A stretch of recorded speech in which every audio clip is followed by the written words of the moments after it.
Selesai sholat duha, saya datang ke rumah beliau pagi-pagi. Saya baru jalan kaki kira-kira 200 meter di depan rumahnya, saya lihat beliau lari pagi. Saya mempercepat langkah datang ke rumahnya, saya mengetuk pintu rumah. Ternyata beliau masuk ke dalam rumah. Ketika saya mengetuk pintu rumahnya, istrinya yang membuka pintu. Selamat pagi. Pagi. Ada apa? Ibu, saya mau ketemu Pendeta Alphonse. Istrinya langsung mengatakan kepada saya, mohon maaf Pendeta Alphonse tidak ada di rumah. Dalam hati saya, baru yang tadi lari masuk itu siapa? Saya pulang, besok pagi saya datang lagi. Selamat pagi. Anak tertuanya yang keluar. Pagi, ada apa? Saya mau berjumpa dengan Pendeta Alphonse. Anaknya mengatakan, mohon maaf Pendeta Alphonse tidak ada di rumah. Hari ketiga bulan pertama saya datang, selamat pagi. Anaknya juga mengatakan tidak ada di rumah. Hari keempat bulan pertama saya datang, selamat pagi. Istrinya mengatakan tidak ada. Selama 1 bulan penuh setiap pagi saya mengetuk pintu rumah itu, istri dan anaknya selalu mengatakan beliau tidak ada di rumah. Bulan kedua hari pertama saya datang, selamat pagi. Istrinya mengatakan tidak ada di rumah. Hari kedua bulan kedua saya datang, selamat pagi. Anak perempuannya mengatakan tidak ada di rumah. Begitu hari ke-15 bulan kedua saya datang, saya baru bilang selamat pagi. Istri dan anak pendeta menunggu saya di depan rumah dan memaki-maki saya di depan rumah. Bapak ini tidak bosan tiap pagi datang ke rumah kami. Kami sudah bilang Pendeta Alphonse tidak ada di rumah, Bapak masih saja datang ke rumah kami. Besok hari ke-16 bulan kedua tetap saja saya datang ke rumah itu.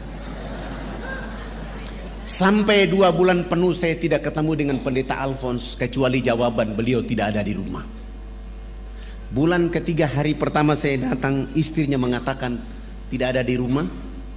Hari kedua bulan ketiga saya datang, selamat pagi, anaknya mengatakan tidak ada di rumah.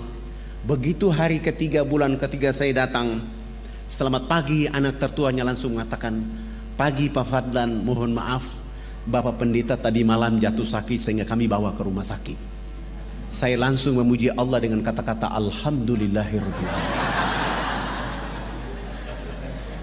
Saya tidak pulang ke rumah, saya langsung dari rumah Pendeta Alphonse menuju ke rumah sakit.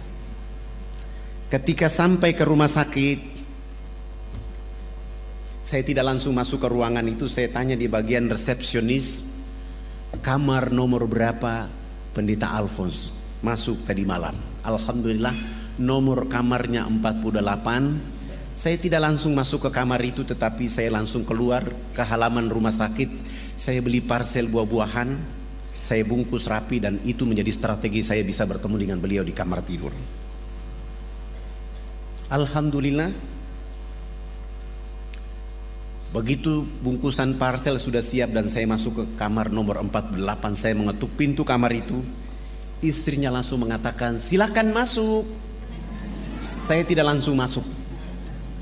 Saya membuka pintu pelan-pelan dan saya mengangkat parsel. Begitu saya mengangkat parsel, istrinya menggunakan dialek Irian dan mengatakan kepada saya bahwa, iyo silakan masuk sudah. Saya masuk tapi saya tutup wajah saya dengan parsel. Berjalan pelan menuju istrinya. Begitu mendekati istrinya langsung saya mengatakan, selamat pagi Bunda, apa kabar? Saya dapat kabar bahwa Bapak jatuh sakit sehingga saya beli parsel buah-buahan. Saya begitu berdialog dengan istrinya, Pendeta Alphonse dari tempat tidur langsung menyapa saya, selamat pagi Pak Fadlan. Saya mengatakan, pagi Bapak Pendeta. Saya tinggalkan istri dengan parsel, saya merapat ke tempat tidur dan salaman dengan beliau. Saya bilang, Alhamdulillah Bapak Pendeta, hari ini benar-benar saya dapat rahmat dari Allah. Karena saya sudah cari Bapak 2 bulan 3 hari. Hari ini saya ketemu di tempat ini. Sebenarnya Bapak ini tidak sakit, tetapi karena sudah 2 bulan 3 hari Bapak ini menjadi pembohong, sehingga Allah kasih sakit supaya saya ketemu di tempat ini. Katanya Bapak bicara cinta kasih, tapi Bapak hari-hari membohongi bahwa Bapak tidak ada di rumah. Nanti kalau sembuh jangan lagi jadi pembohong. Saya pamit dan saya pulang. 5 hari kemudian beliau sembuh, pulang ke rumah. Hari ke-6 saya yang datang ke rumah itu. Selamat pagi. Begitu saya bilang selamat pagi, beliau bersama istri dan 7 anak membuka pintu dan mempersilahkan saya masuk ke dalam rumah mereka. Alhamdulillah, di hari itulah saya mulai menceritakan kepada mereka indahnya Islam bagi penduduk alam jagat raya. Dari jam 9 pagi sampai jam 12 saya pamit pulang. Pendeta Alphonse bilang sama saya, Pak Ustadz, usahakan besok datang lebih pagi lagi. Alhamdulillah besok pagi saya datang mulai dari jam 7 sampai duhur. Saya sholat duhur selesai, saya melanjutkan sampai asar. Pekerjaan itu saya lakukan 5 hari berturut-turut. Menjelang hari ke-5, beliau bersama istri menyatakan sikap hijrah, mengucapkan 2 kalimat syahadat. Beliau masuk Islam. Alhamdulillah, namanya saya ganti dari Alphonse menjadi Abu Sofyan. Istrinya pun saya ganti nama dengan tadi namanya Wilhelmina, saya ganti dengan nama Fatima. Anak-anaknya juga saya ganti nama, dan saya ada sedikit tabungan. Saya bilang, Bapak, ini rumah dinas pendeta, saya ada uang, saya kontrak rumah lebih besar, kita keluar dari rumah ini supaya memudahkan saya untuk mengajarkan Al-Quran dan menuntun mereka untuk sholat 5 waktu. Alhamdulillah, Abu Sofyan sudah mulai belajar baca Quran bersama anak laki-laki dan perempuan, dan sudah mulai belajar sholat 5 waktu, dan Alhamdulillah beliau sudah mulai sholat Jumat di masjid. Tapi begitu hari Minggu pagi, orang masih menunggu dia di gereja dari jam 6 pagi sampai jam 10. Tidak mungkinlah Abu Sofyan ke sana karena sudah Islam. Mencari tahu di mana pendeta Alphonse. Mereka datang ke rumahnya kosong, dan informasi berkembang lebih cepat bahwa ternyata Alphonse sudah masuk Islam. Lalu mencari tahu siapa yang memperkenalkan Islam kepada Alphonse. Ributlah Jayapura pada tahun 83. Akhirnya Fadlan ditahan tanpa proses BAP untuk masuk penjara selama 3 bulan. Saya menikmati 3 bulan itu, happy di dalam, karena itu membuat saya lebih memperdalam hafalan saya dalam penjara. 3 bulan selesai, saya keluar. Saya bergeser untuk berdakwah di kampung yang lebih jauh, yaitu kurang lebih 175 km, 79 km dari Jayapura. Begitu kami turun mau berdakwah, saya disambut oleh kepala suku Genyem dengan tombak di betis kaki kiri saya sehingga saya terjatuh. Teman-teman saya mengatakan kita harus lawan. Saya bilang tidak boleh, kalian harus bawa saya ke rumah sakit. Akhirnya saya kembali masuk rumah sakit selama 3 bulan di rumah sakit. Setelah 3 bulan sembuh, saya bilang kita kembali lagi ke kampung ini. 3 bulan sembuh, kami datang lagi ke kampung itu membawa bantuan dakwah. Subhanallah, begitu kami datang, kepala suku yang menombak kaki saya 3 bulan yang lalu justru dia yang jatuh sakit. Saya bilang sama para dai, kasih naik dia di kendaraan kita dan kita bawa dia ke kota, kami rawat dia di kota selama 2 minggu. Setelah dia sehat walafiat, kami antar kembali lagi ke kampungnya. 1 minggu kemudian kami kembali ke kampung. Subhanallah, kepala suku bersama 15 kepala keluarga di kampung kecil itu pun hijrah mengucapkan 2 kalimat syahadat. Ribut lagi Jayapura, saya ditahan lagi tanpa proses BAP untuk masuk penjara selama 6 bulan. Saya menikmati 6 bulan itu dengan happy, dengan senang hati karena Allah dan Rasulnya. Saya keluar dari 6 bulan itu, tetap saja saya berdakwah di sekitar Jayapura sini. Begitu saya berdakwah, subhanallah, Allah meningkatkan kualitas dakwah. 30 kepala keluarga di sekitar Jayapura pun hijrah mengucapkan 2 kalimat syahadat. Ribut lagi Jayapura, saya ditahan lagi tanpa proses BAP untuk masuk penjara selama 9 bulan. Saya menikmati itu sampai hari terakhir dari bulan ke-9. Orang yang biasa menangkap saya di 3 bulan yang pertama, 6 bulan yang kedua, dia datang, dia buka gembok penjara itu, dia maki-maki saya di depan penjara. Bapak ini kenapa tidak takut dengan penjara? Tiap bulan tidak ada orang lain yang masuk ke ruangan ini kecuali Anda. Saya bilang sama beliau, abang, saya bukan maling, saya juga bukan pembunuh, saya juga bukan pemberontak. Saya hanya ingin mencerdaskan saudara saya di negeri ini agar pasti mereka tunduk memuji Allah dan mengikuti Rasulullah Muhammad SAW.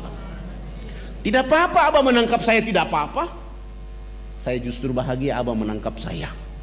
Tapi abang akan ditangkap oleh Allah suatu saat nanti, dan abang akan disiksa oleh Allah habis-habisan. Karena abang salah menampak orang yang sedang berdakwah.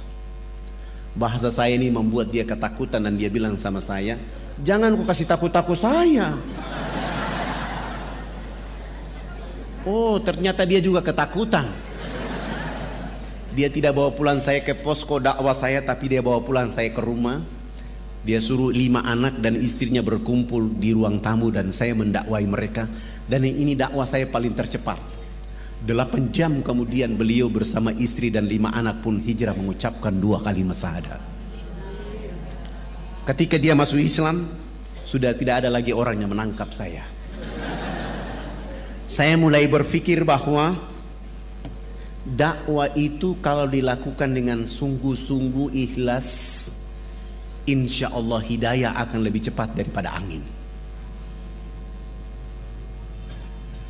Akhirnya saya mengumpulkan para dai supaya kita akan melakukan dakwah itu menjadi pekerjaan bergengsi dari Allah. Dan saya mengatakan kepada seluruh dai yang ada di Irian, pekerjaan yang paling bergengsi adalah dakwah. Siapa orang yang melakukan pekerjaan bergengsi ini, maka aktivitas kehidupannya dijauhkan dari segala fitnah. Bahkan selalu ada fitnah kepada dirinya, dia tetap saja istiqomah dengan pekerjaan bergengsi ini karena dia memuliakan Allah dan memuliakan orang untuk menyebut nama Allah Subhanahu wa ta'ala. Kami mulai berpikir mencari daerah yang lebih jauh, yaitu jalan dari Jayapura ke Wamena. Karena waktu itu kami belum punya fasilitas dakwah. Akhirnya mau dan tidak mau jalan kaki dari Jayapura ke Wamena. Berapa lama? 3 bulan baru sampai. Ini pekerjaan bergengsi. Karena Rasulullah SAW melakukan itu dari Mekah ke Madinah dalam keadaan dikejar, air susah, makanan susah. Tapi kalau di negeri ini air berlimpah, makanan berlimpah, maka nggak ada alasan bahwa jauh. Kami coba untuk jalan kaki. Kami 20 orang jalan kaki di perjalanan 1 bulan. Teman-teman saya 19 orang, mereka kehabisan energi tenaga. Mereka bilang, Ustadz, kalau kita memaksa diri 3 bulan sampai ke Wamena belum berdakwah, kita sudah dibunuh oleh orang. Akhirnya kami pergi 1 bulan, kembali ke Jayapura 1 bulan, tidak ada dakwah. Bagaimana caranya bisa sampai ke Wamena? Saya mulai menggunakan siasa, yaitu saya ke kantor desa supaya nama kami semua diganti. Foto-foto kami, KTP-nya diganti nama, yang nama Abidin dengan nama Markus, yang nama Zainuddin dengan nama Wilhelmus, yang nama Abidin dengan nama Paulus, yang nama Fadlan dengan nama Leo. Agamanya dikasih kosong. Dengan cara ini baru kami bisa beli tiket pesawat misionaris. Begitu membawa nama Markus, akhirnya bisa dibeli. Kami beli tiket semuanya. Sesudah itu besok pagi kami akan terbang ke Jayapura. Malam harinya kami menyediakan modal dakwah berupa sabun mandi 7 karton, sampo 7 karton, odol 7 karton, sikat gigi 7 karton, dan pakaian layak pakai 7 karung. Mencoba untuk berdakwah di Wamena. Alhamdulillah 45 menit kemudian kami tiba di Wamena. Ketika kami sampai ke Wamena, kami disambut oleh saudara-saudara kami, tapi sayang mereka dalam keadaan telanjang. Mohon maaf, ini bukan porno. Mereka dalam keadaan seperti ini.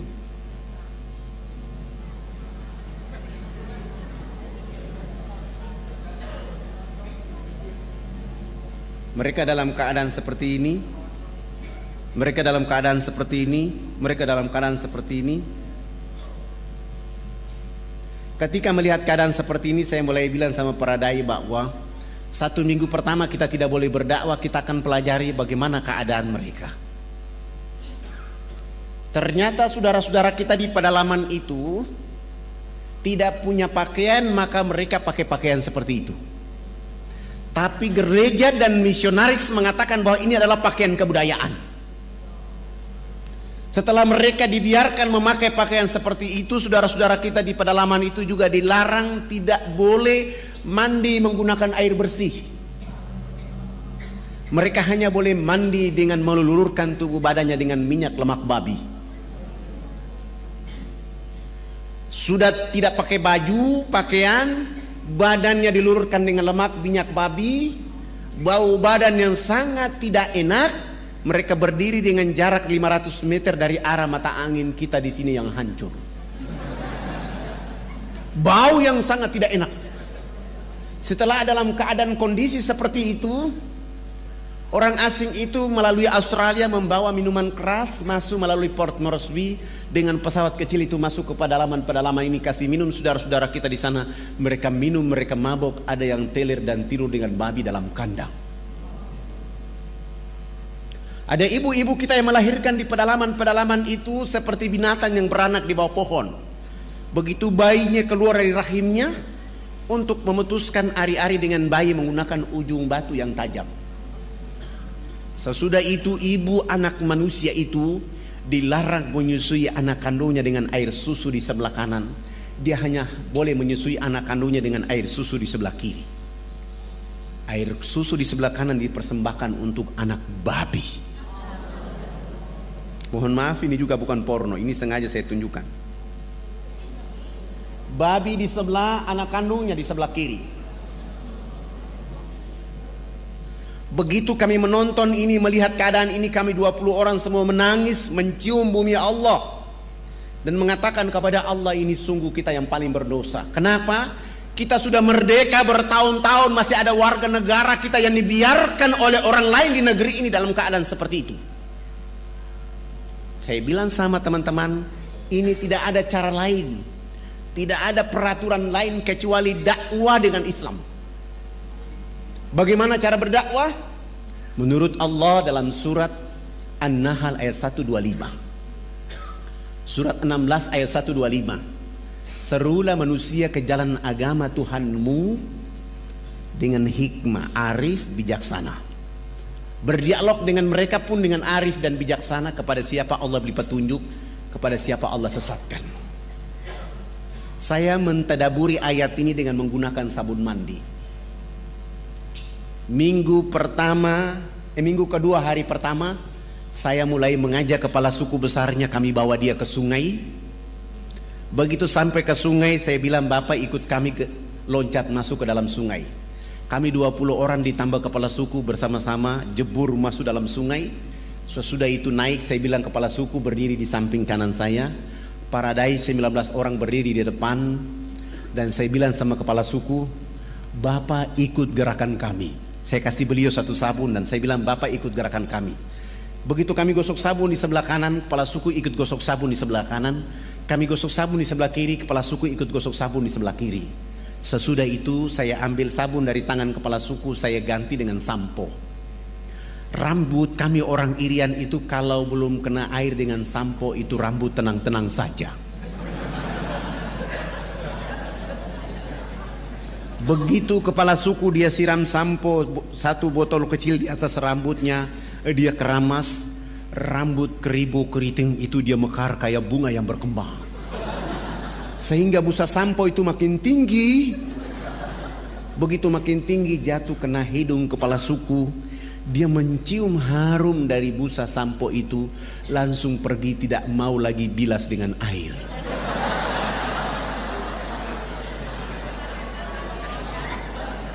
Begitu dia jalan, Paradai mengatakan, Bapak kepala suku, harus disiram dengan air. Kepala suku menjawab, tidak anak, ini wangi. Rupanya selama hidupnya baru pertama mencium bau harum. Kepala suku ini 6 hari berturut-turut mandi tidak pernah bilas dengan air. Di hari ke-6 beliau ikut kami datang mandi jebur dalam sungai. Sesudah itu naik, beliau gosok sabun, gosok sampo, dia pakai koteka kayak tadi, berjalan kayak kuntilanak yang berjalan. Kena matahari, busa sabun itu kering di badan, busa sampo kering di rambut. Kepala suku langsung ke kebun bekerja seperti biasa seorang petani. Jam 2 siang dia pulang ke rumah. Pada saat pulang ke rumah Allah turunkan rahmat berupa hujan kena di tubuh badan. Busa sampo dan busa sabun yang tadi kering itu muncul kembali. Beliau gosok-gosok sampai hilang itu busa sampo dan sabun. Allah ganti dengan kesegaran jasmani. Kepala suku ini tiba di rumah, tidur dari jam 3 sore sampai jam 9 pagi hari berikutnya. Begitu pagi-pagi kami datang ke rumahnya jam 9 pagi, kepala suku langsung angkat bicara. Anak, mandi yang benar itu yang anak ajarkan.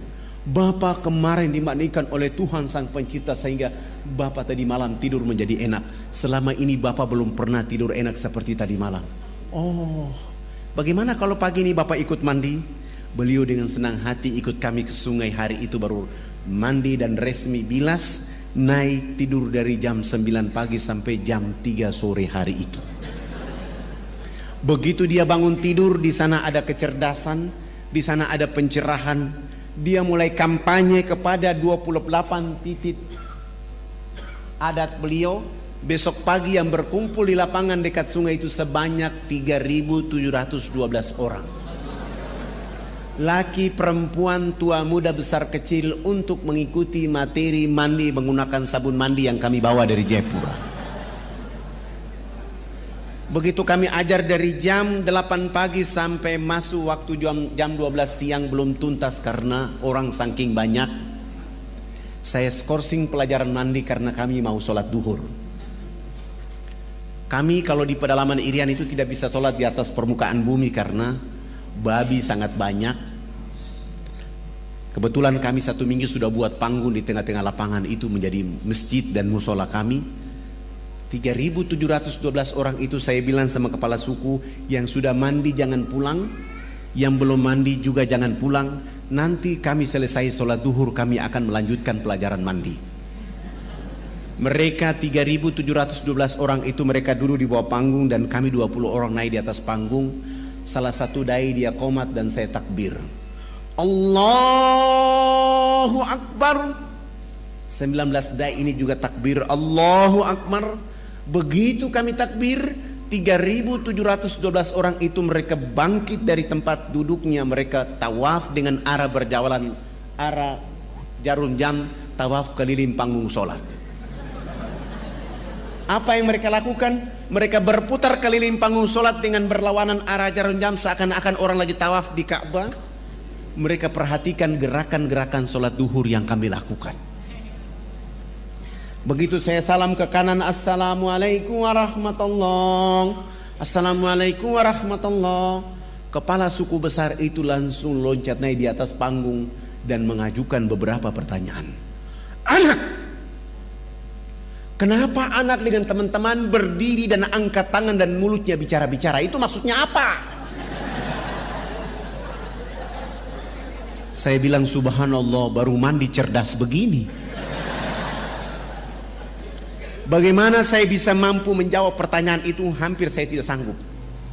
Tapi tiba-tiba ada ilham dari Allah untuk saya menjawab.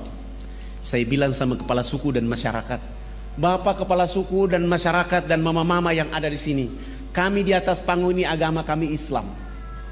Dalam agama kami diperintahkan Tuhan Allah Sang Pencipta dalam 1 hari 5 kali menghadapnya di saat dan waktu yang ditentukan.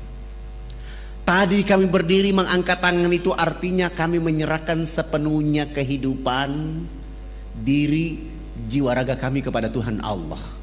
Yang kami bicara-bicara itu adalah Allah Maha Besar, sementara kehidupan kami dan diri serta jiwa raga kami sangat kecil sehingga tangan kiri kami malu menutup dada kami, tangan kanan kami pun malu menutup tangan kiri dan dada yang penuh dengan kehinaan.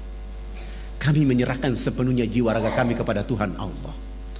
Kepala suku langsung mengatakan, ini agama yang benar. Menurut Bapak kami sudah Islam. Tapi kenapa sesudah itu anak dengan teman-teman bongkok badan? Apa artinya bongkok badan? Maksudnya kenapa ruku?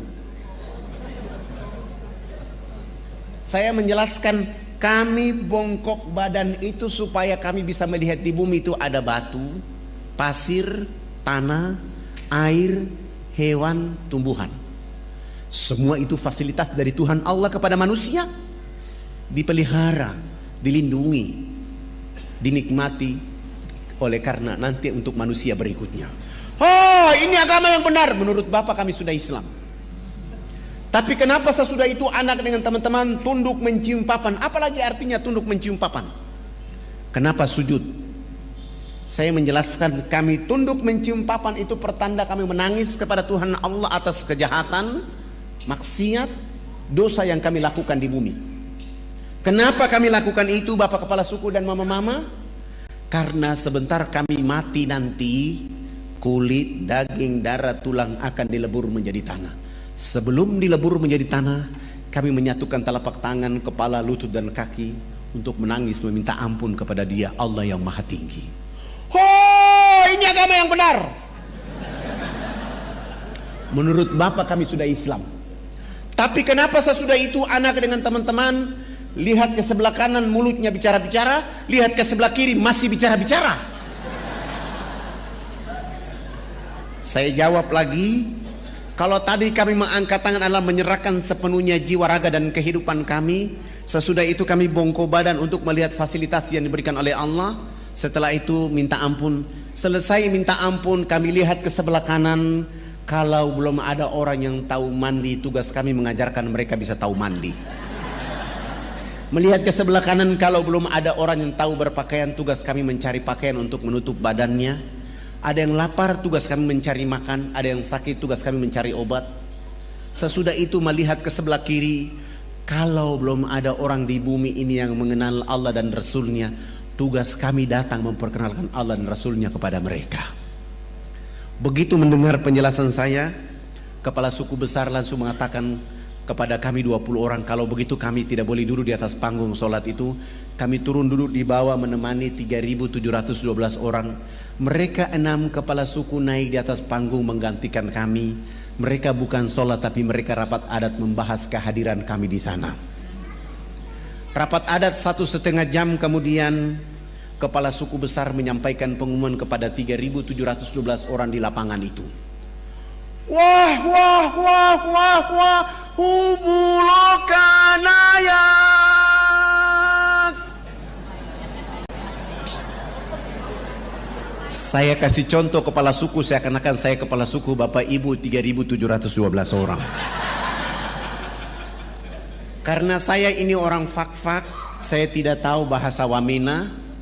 Karena bahasa yang ada di Irian itu ada 324 bahasa. Saya tanya kepada orang yang ada di bawah saya apa yang dimaksud oleh kepala suku, ternyata artinya buat kami 20 orang sangat berbahagia. Hari ini kita senang, hari ini kita gembira karena anak-anak ini sudah datang di tempat kita mengajarkan agama yang benar. Dalam rapat adat kami mengatakan bahwa kita yang ada di lapangan ini harus mengikuti agama yang mereka ajarkan. Kami 20 orang langsung sujud syukur dan menangis berterima kasih kepada Allah Subhanahu wa taala. Terima kasih Allah ya Rabb. Kami belum menyebut namamu ke dalam dada mereka. Kami belum mengajarkan nama kekasih Muhammad ke dalam hati mereka.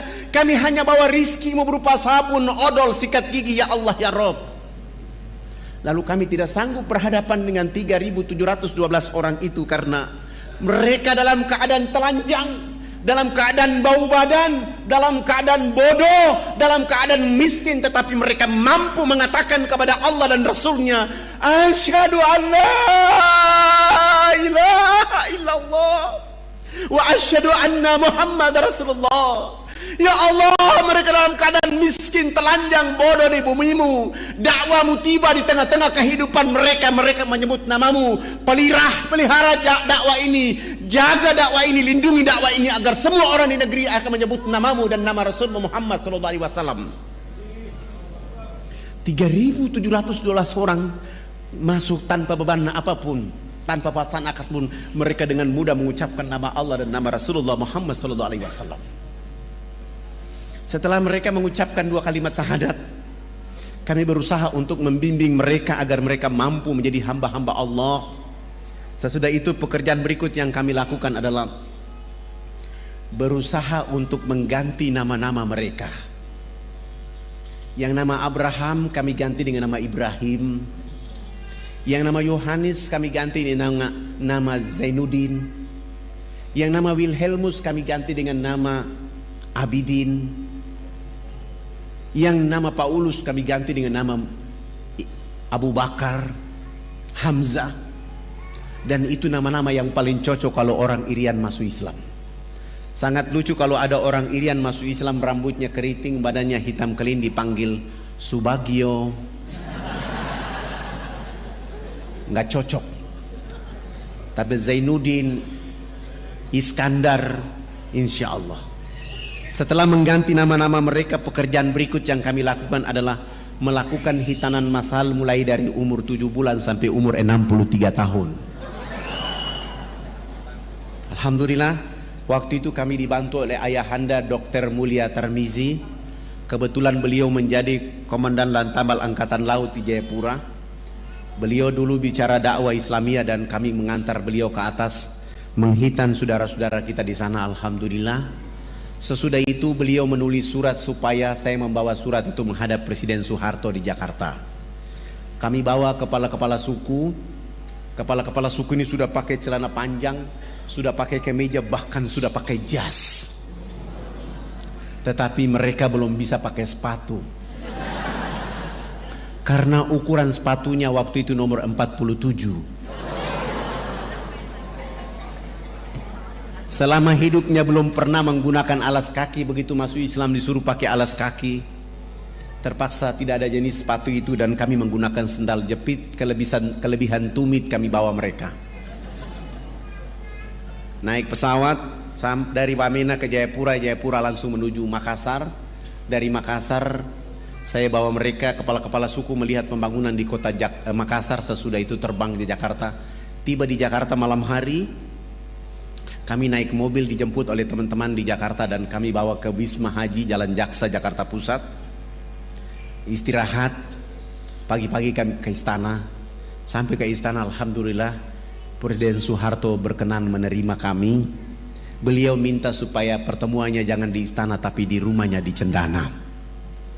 Selepas sholat asar kami langsung bertemu dengan beliau. Beliau berdiri dengan senyum ciri khasnya menyambut kehadiran kepala-kepala suku bersama saya. Kepala negara menyambut kepala suku, saling berpelukan, salaman. Sesudah itu dibawa masuk ke dalam ruang tamu, dikasih makan, dikasih minum, dikasih oleh-oleh. Setelah diberikan oleh-oleh, Pak Harto minta supaya kepala sukunya konferensi pers. Lalu kepala suku angkat bicara waktu itu. Bapak tidak pantas jadi presiden. Presiden macam apa hanya bangun Makassar, presiden macam apa hanya bangun Jakarta. Pemilu nanti saya akan bicara supaya tidak boleh lagi dipilih Haji Muhammad Soeharto jadi presiden. Kepala suku ini bicara berapi-api tapi pakai bahasa Wamena, Pak Harto juga tidak tahu.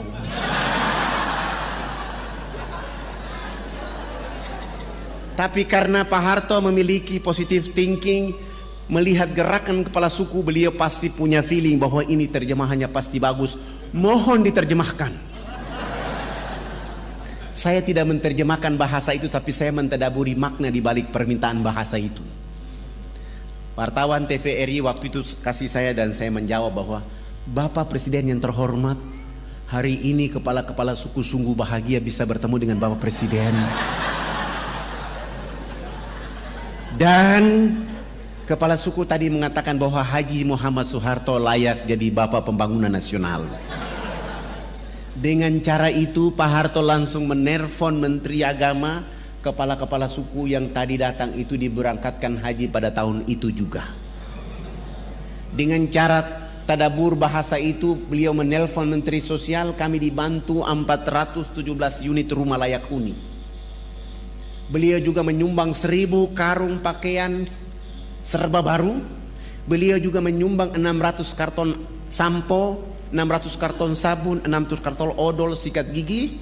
Dan plus beliau menyumbang 28 masjid kepada 28 kampung yang masuk Islam. Dan beliau mengatakan dakwah Jakarta Wamena tidak boleh menggunakan kapal laut tapi menggunakan pesawat Hercules dari Halim Perdana Kusuma. Alhamdulillah, dengan kekuatan itu kami terus melakukan kekuatan dakwah dan bergeser. Setelah Wamena ini hidup, nanti kalau ada bapak-bapak ibu berkenan datang ke Wamena, jangan tinggal di kota Wamena tapi jalan kaki 175 km ke dalam. Kita akan mendengar suara-suara Islam di tengah-tengah hutan itu. Ada saudara-saudara dan anak-anak kita yang rambutnya keriting, badannya hitam kelin, tapi dia sanggup azan di waktu duhur, asar, maghrib, isya, bahkan di waktu subuh. Terkadang kita tidak sanggup meneteskan air mata oleh karena di tengah-tengah hutan itu, jauh dari khalayak ramai, tapi ada orang yang menyebut nama Allah, menyebut nama Rasulullah Muhammad SAW. Saya bergeser lagi berdakwah di Biak sini. Ini waktunya masih panjang ya.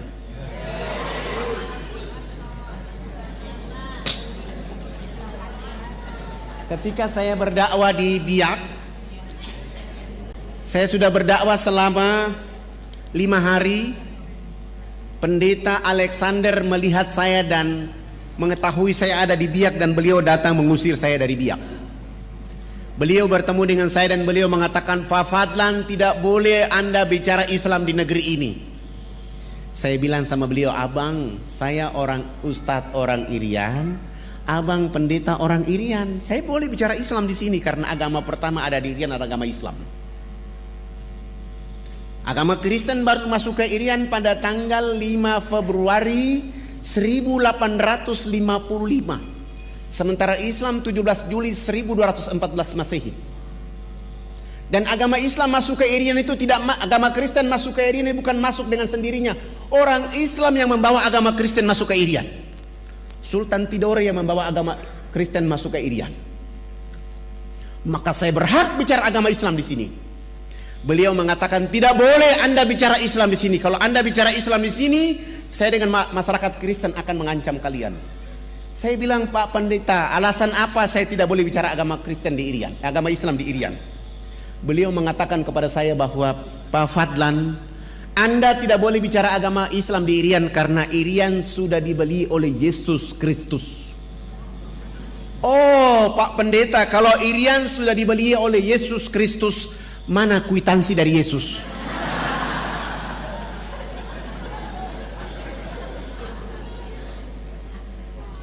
Begitu saya tanya kwitansi, langsung pendeta Alexander dia malu dan dia pergi. Saya tetap berdakwah di Biak selama 3 bulan. Kebetulan ada acara Isra Mi'raj. Saya diundang untuk menyampaikan hikmah Isra Mi'raj oleh ibu-ibu Dharma Wanita dan majelis ta'lim di Biak. Salah satu peserta tamu yang diundang adalah pendeta Alexander Robebiar. Begitu saya datang, dipanggil langsung naik di atas mimbar. Begitu saya mengatakan Assalamualaikum warahmatullahi wabarakatuh, saya lihat ada pendeta di bawah. Saya tadi mau bicara tentang pentingnya sholat. Begitu saya lihat wajah pendeta Alexander, saya rubah bicara saya.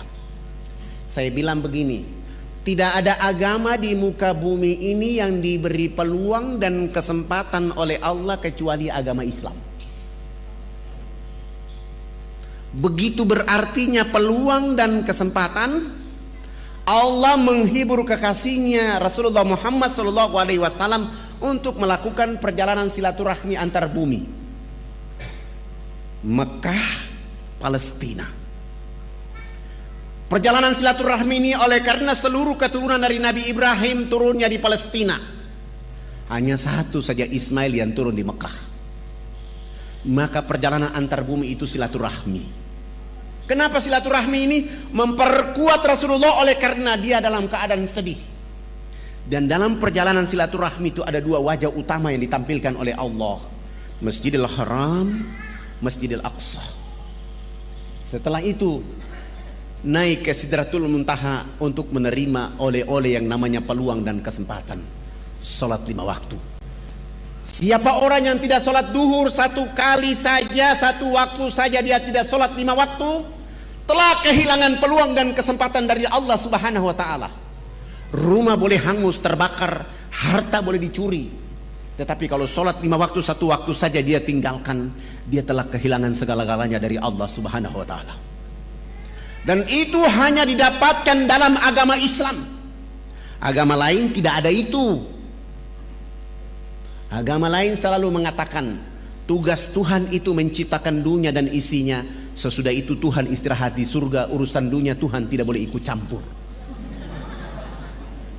Nanti mau masuk surga cukup menyebut nama Yesus langsung masuk surga. Enak aja. Sengaja saya bicara begitu supaya pendeta Alexander dia tersinggung. Sesudah itu saya tutup pidato saya turun dan pendeta Alexander mendekati saya dan salaman dengan saya dan mengatakan, Pak Ustadz saya juga hadir, mana kwitansi dari Yesus? Begitu saya tanya kwitansi tentang dia bilang kemarin itu, dia marah dan dia bilang, Pak Ustadz saya tersinggung. Kenapa tersinggung Pak? Saya ceramah di acara orang Islam, saya tidak ceramah di acara orang Kristen, dan saya tidak ceramah di khalayak ramai. Saya tidak tahu kalau abang ada di sini. Bagaimana kalau kita dialog antar umat beragama? Saya bilang, mohon maaf, saya orang yang paling tidak suka berdialog antar umat beragama. Saya bawa orang Islam, abang bawa orang Kristen, kita dialog akhirnya berkelahi bunuh-bunuhan. Saya tidak mau. Boleh dialog dengan saya hanya 4 persyaratan yang dipenuhi. Dialog di tempat yang ada AC, tempat tidurnya 2. Dialog hanya 4 mata 4 telinga antara Anda dengan saya. Dan dialog itu tidak boleh membahas Al-Quran dan Islam. Kita bicara Bible dan Kristen saja. 3, dalam dialog itu kalau Bible mengatakan agama Kristen agama yang benar, abang pendeta bawa saya ke gereja baptis saya dan umumkan bahwa Ustadz Fadlan masuk Kristen. Bagaimana kalau Bible mengatakan Islam agama yang benar? Ya saya juga masuk Islam, tapi jangan dibiak bawa saya ke Jawa. Kami sepakat, lalu beliau, kebetulan acara hari itu hari Sabtu sore, beliau langsung malam itu sewa hotel dan kami 2 bertemu malam itu. Selesai sholat Isya beliau datang jemput saya. Beliau bawa mobil Kijang yang bertuliskan Laskar Kristus. Saya naik di atas mobil itu, saya baca Bismillahi majreha wa mursaha inna rabbi ghafurur rahim. Runtuhlah Laskar Kristus pada malam hari ini. Kami 2 naik mobil itu, perjalanan menuju penginapan yang beliau sewa. Saya bilang sama beliau, Bapak, saya bilang abang pendeta, saya lihat abang malam ini kayak muridnya Yesus dan saya lihat bahagia sekali. Beliau marah-marah, tidak usah kita bicara di sini, kita bicara di tempat yang saya sudah bayar. Oh, emosinya mulai naik dan sengaja saya mempermainkan emosinya dia. Kami sampai di hotel, kami sudah turun, duduk berhadap-hadapan dan saya bilang sama beliau, abang tuan rumah, saya ini tamu. Alangkah indahnya abang yang berdoa duluan. Lalu beliau berdoa, ya Bapa kami dalam surga, dituduskan dengan namamu di bumi seperti di surga. Terima kasih Tuhan, Engkau telah memberikan kepada kami makanan yang secukupnya. Terima kasih pula Tuhan, Engkau pada malam hari ini telah mempertemukan saya dengan seorang domba tersesat. Aku ingin menjadikan dia atas nama Engkau Yesus Juru Selamat abadi selama-lamanya. Oh, dalam doanya dia bilang saya domba tersesat.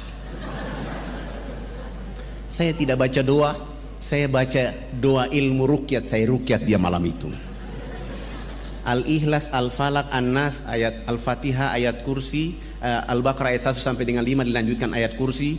Sesudah itu raditu billahi rabba wa bil islami dina wa bi Muhammadin nabiyya wa rasula rabbi ji'ni ilma wa razukni fahma inna dina indallahil islam al-yawma akmaltu lakum dinakum wa atmamtu alaikum ni'mati wa raditu lakum al-islam dina. Al-Fatihah. Sesudah itu saya bilang sama beliau, tadi abang yang berdoa duluan, saya juga posisi saya menjadi tamu. Alangkah tidak etis kalau saya yang bertanya duluan. Maka hari ini saya yang bertanya duluan. Tolong ceritakan kepada saya pada tanggal berapa Babel turun dan tempat di mana turunnya Babel dan apa kata-kata Yesus ketika menerima Babel.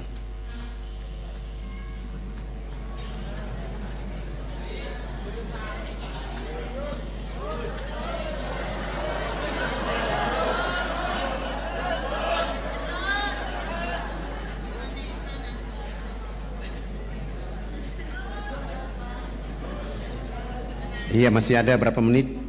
Waktu kita sampai jam 8.30. Alhamdulillah, saya rukyat selesai, mulai berdoa dan beliau mulai membuka Babel, Paulus, Matius, Yesaya, Markus. Dia tidak menemukan ayat itu dan saya bilang sama beliau, coba bantu saya lihat Yesaya 12 ayat 29. Di situ ada informasi, beliau baca, saya bilang itu kan kitab suci abang, silakan baca, saya ingin mendengar. Akan datang seorang nabi, diajarkan kitab kepadanya dengan kata-kata baca. Nabi itu mengatakan, aku tidak dapat membacanya.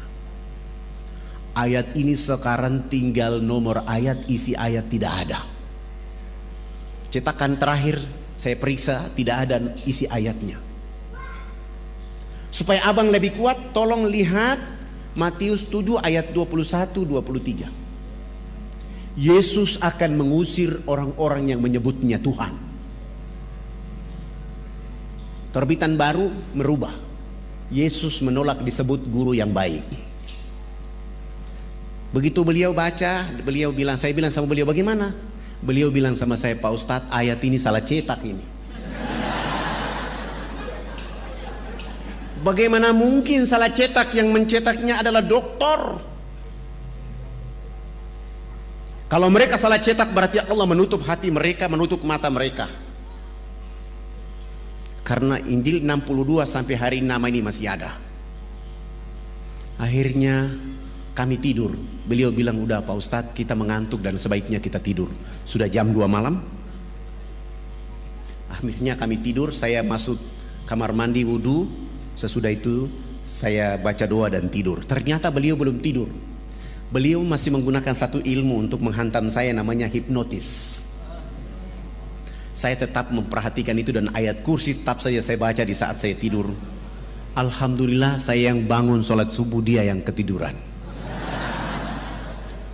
Setelah saya sholat subuh selesai, lihat sudah jam 8 pagi, saya kasih bangun beliau. Saya bilang, abang katanya mau ke gereja, silakan bangun dan ke gereja. Beliau bangun dan ke gereja, tidak pakai jas lagi, pakaian biasa saja, sampai ke gereja, naik di atas mimbar dan mengatakan di dalam gereja bahwa hari ini saudara-saudara hamba Tuhan, terakhir saya berdiri di mimbar ini, hari ini saya keluar dari agama ini.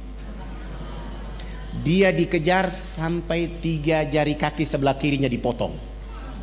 Yang membuat dia yakin, hakul yakin, karena mestinya ketika terpotong harus darah tercecer keluar dari tubuh badannya. Ternyata satu tetes pun tidak keluar. Dia lari sampai ke kamar hotel itu, baru darah keluar.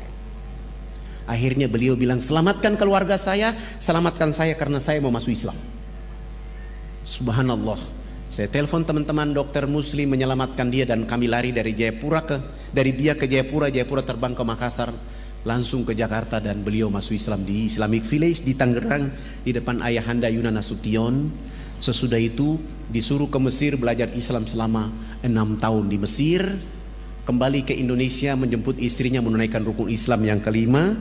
Sesudah haji kami antar kembali ke Biak. Di Biak beliau mewakafkan tanahnya 2.500 meter untuk kami bangun sebuah masjid. Subhanallah, masjid itu dibangun selesai. Kami sholat subuh berjamaah. Kami bangkit dari sujud akhir. Beliau tidak bangkit dari sujud. Beliau langsung meninggal dunia dalam keadaan sujud itu. Spektakuler. Hari ini anak-anak beliau bersama kami sedang belajar di Sudan khusus untuk hadis Rasulullah, memahami hadis Rasulullah. Yang satu lagi masih ada di Medina, dengan harapan nanti pulang kami akan memperkaya dakwah dengan Islam. Bapak Ibu yang dirahmati oleh Allah Subhanahu wa taala, saya belum masuk ke cerita inti, kita masih di pembukaan. Tapi karena waktu sudah diminta oleh panitia dengan berdoa, saya minta mungkin kita akan nonton. Saya ada bawa CD, ada 100 CD, silakan dibagikan gratis. Saya serahkan kepada panitia, nanti panitia yang mengaturnya. Kalau yang tidak kebagian mohon di copy, disebarluaskan. Saya ingin cerita bahwa hari ini kita sudah bangun 1049 masjid di seluruh Irian. Hari ini sudah ada 229 kepala suku masuk Islam, dan 16 pendeta, 3 pastor pun hijrah menjadi muslim. Dan kami terus bergerak sehingga 171.000 orang mualaf di Irian, dengan harapan kita akan membuat negeri ini menjadi negeri muslim terbesar. Dan hari ini yang mayoritas di Irian adalah muslim. Penduduknya 3.700.000, umat Islam sudah 2.500.000. Dari 2.500.000 itu penduduk Ansor dan Muhajirin bersama-sama. Dan saya mohon doa dari Bapak Ibu, jangan lupa mendoakan kami, karena selepas dari sini kami akan membangun satu masjid di Jayapura dan di Manokwari. Ada 2 masjid yang akan kami bangun. Masjid itu dengan nama yang sama, Masjid Yesus bin Maryam. Saya akan bangun masjid ini sebagai upaya untuk membuat saudara-saudara kita bertanya, kenapa memberi nama Masjid Yesus bin Maryam? Saya akan menjelaskan kepada mereka tentang Babel Markus. Aku melakukan kehendak Bapakku di surga, Tuhanku dan Tuhanmu Esa. Dan saya sampingnya saya tulis Qul huwallahu ahad, Allahus samad, lam yalid wa lam yulad wa lam yakul lahu kufuwan ahad. Dan saya akan menjelaskan kepada mereka tentang ayat ini supaya mereka akan faham, sehingga tidak boleh mereka melakukan sesuatu. Alhamdulillah, walaupun saya sudah ditombak berkali-kali, sudah dipanah berkali-kali, dan sudah terancam mau dibunuh, tapi bagi saya itu adalah kapsul-kapsul untuk terus berdakwah. Bagi saya itu adalah vitamin-vitamin untuk membawa nama Allah dan Rasul kepada orang-orang yang tidak mengerti, sehingga orang akan bangkit mengenal Allah, sehingga mereka akan tunduk memuji Allah Subhanahu wa taala. Saya punya cita-cita, kalau hari ini kita orang Indonesia sudah punya serambi Mekah, maka alangkah tidak layak serambi Madinah ada di Madura. Tidak layak. Serambi Madinah itu paling cocok ada di Nuar. Kenapa? Karena orang yang pertama sholat subuh di tanah air Indonesia bukan orang Kediri, bukan orang Makassar, bukan orang Jakarta, bukan orang Madura, bukan orang Aceh, tapi orang Irian lah yang pertama sholat subuh di tanah air Indonesia. Orang Irian yang pertama sholat Jumat di tanah air Indonesia. Orang Irian yang pertama buka puasa di tanah air Indonesia. Orang Irian yang pertama sholat Idul Fitri, sholat Idul Adha di tanah air Indonesia. 2 jam kemudian baru orang di Kediri.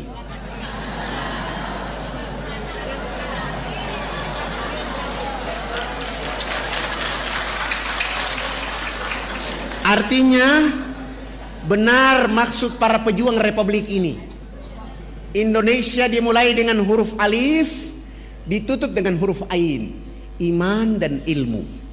Maksudnya adalah orang Irian itu dengan iman, dengan ilmu, rambutnya keriting, badannya hitam kelim, tetapi dia yang mengatakan awal menjemput fajar, Allahu Akbar, Allahu Akbar, as-salatu khairum minan naum. Walaupun Mekah dan Madinah di situ tempat turunnya Nabi dan Rasul, tapi dia 8 jam kemudian. Walaupun Rasulullah mendakwakan Islam di sana, tapi keberkahan itu diawali dari Republik Indonesia, dari saudaranya yang rambut keriting hitam kelim. Sesudah itu baru yang lain. Artinya Islam begitu spektakuler buat penduduk bumi. Begitulah kemuliaan dakwanya Rasulullah. Begitulah kehebatan agama Islam. Tidak membedah-bedahkan yang keriting dan lurus, suku dan ras, tapi mereka bersama-sama diterkam dengan ayat-ayat Allah, sehingga mereka menjadi cerdas, mereka menjadi mulia. Keriting bukan jadi persoalan, hitam keling bukan jadi persoalan, tetapi cahaya-cahaya Quran dan Islam membuat mereka menjadi satu. Maka benar kata Allah dalam firman-Nya kepada kita, ya ayuhan nas, inna khalaqnakum min dzakari wa untha wa ja'alnakum syu'uba wa aqbaila lita'arafu inna akramakum indallahi atqakum. Hai manusia, sesungguhnya kami menciptakan kamu dari seorang laki-laki dan perempuan, menjadikan kamu berbangsa-bangsa, bersuku-suku, supaya kamu saling kenal mengenal. Yang membuat perbedaan di antara kalian adalah takwa kepada Allah Subhanahu wa taala. Takwa tidak hanya milik pada orang hitam keriting, tapi milik semua apabila keimanan itu dekat dengan mereka. Demikian itu yang bisa disampaikan. Perlu kita memutar CD? Oke, sudah tidak bisa, tidak ada waktunya, mungkin nanti sudah ada CD-nya bisa diputar. Untuk itu saya mengajak kita, mari kita sama-sama memohon ampun kepada Allah Subhanahu wa taala, menghadirkan jiwa raga kita memuji Allah Subhanahu wa taala, bersalawat kepada Rasulullah Muhammad sallallahu alaihi wasallam dengan satu harapan, tempat ini, majelis ini menjadi telaga-telaga perbaikan jiwa raga kita, telaga-telaga untuk membuat kita sepanjang hari, setiap minggu, setiap pekan kita mampu menyelam ke dalam telaga ini untuk bertemu Allah dan Rasul-Nya, dan menjadikan Kediri menjadi kiprah timbulnya dakwah terbaik. Ulama-ulama dan para mubalik-mubaliknya tampil untuk mengantarkan kalimat hak kepada seluruh penduduk yang ada di tanah air yang kita cintai. Marilah kita sama-sama baca Al-Fatihah. Semoga Al-Fatihah ini membuat kita menjadi mulia di hadapan Allah. Al-Fatihah.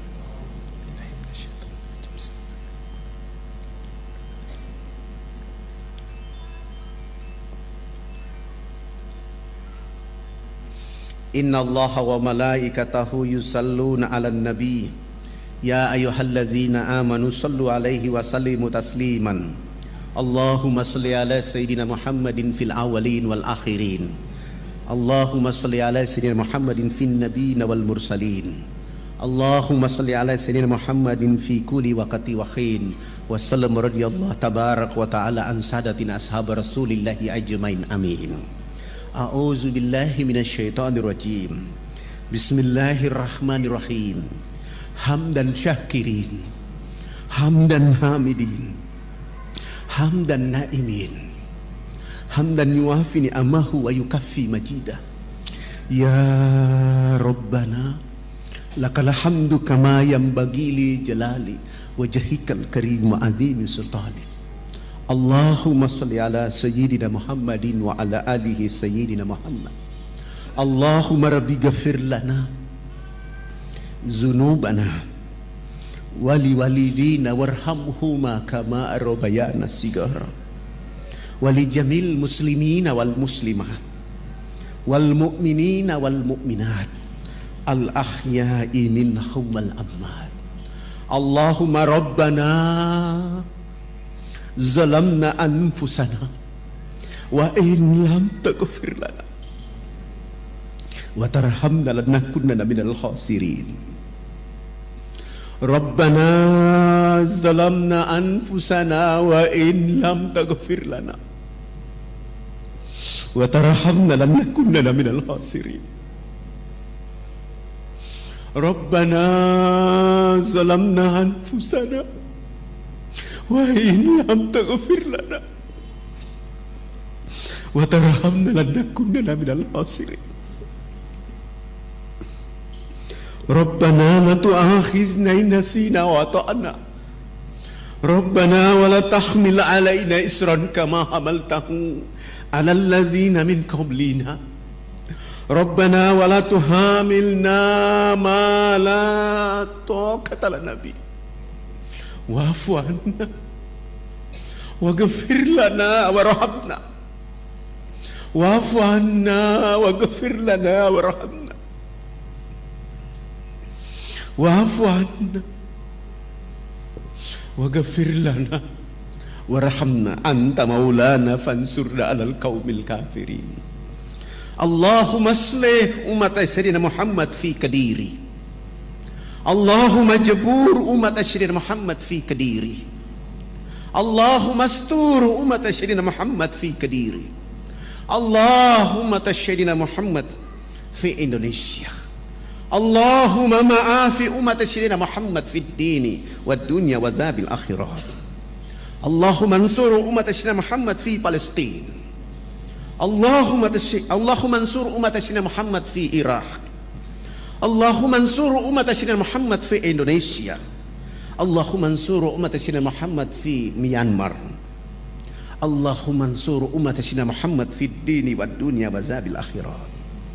Allahumma aftah lana abwabal khair, abwabal barakah, abwabal nikmah, abwabal sihat, abwabal quwwat, abwaab salamah birahmatika ya arhamar rahimin. Hasbunallah wa ni'mal wakil, ni'mal maula wa ni'man nasir. Rabbana taqabbal minna innaka antas samiun alim wa tub alaina innaka antat tawwabur rahim.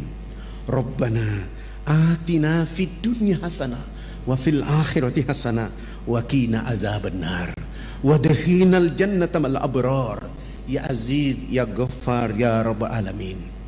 Subhana rabbika lizzati amma yasifun wa salamun alal mursalin walhamdulillahi rabbil alamin. Mohon maaf lahir batin. Wabillahi taufiq wal hidayah. Wassalamualaikum warahmatullahi wabarakatuh.